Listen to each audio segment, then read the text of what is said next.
52 lesson 52 إلى ساعة وعشر كقنطنات قنطن إلى okay ما هو كاي بلا you always had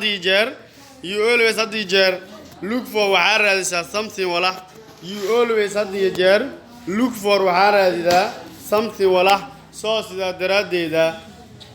what's absent from you محاكا مغن absent from واكا مغناشو you always had the jar look for وحارة something ولا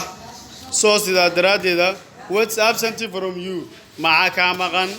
are you forgetful person قف إلوشة بدن مياتاي are you forgetful person قف إلوشة بدن مياتاي no مايا I am not مايا ميهي but لكن I am absent-minded I am absent-minded وحانا هاي مغانا جوغ I am absent-minded وحانا هاي مغانا جوغ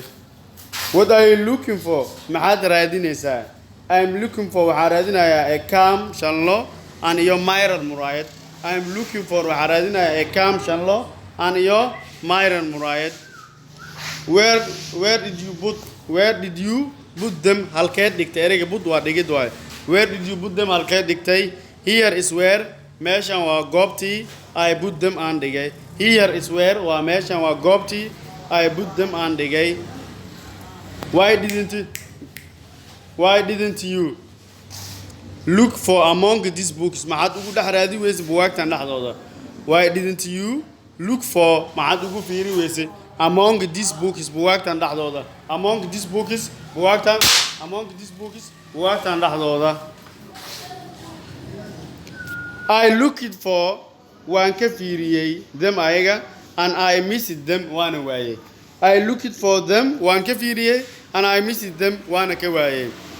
who makes it yaa isku qasay who makes it yaa isku qasay all these things dhammaan shayadaan oo dhan who makes it yaa isku qasay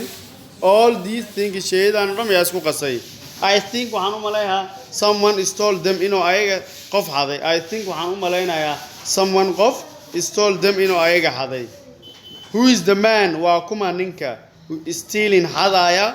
only career a cam shanlo and iyo myron muraayada and leaving ka tagaya other important thing shayada kale muhiimka ah aan kugu soo celsho who is the man waa kuma ninka stealing hadaya maxaa hadaya only career come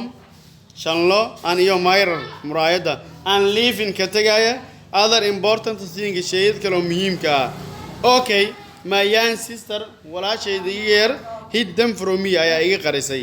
okay hagaag my young sister walaashay iga year hid them from me ayaa iga qarisay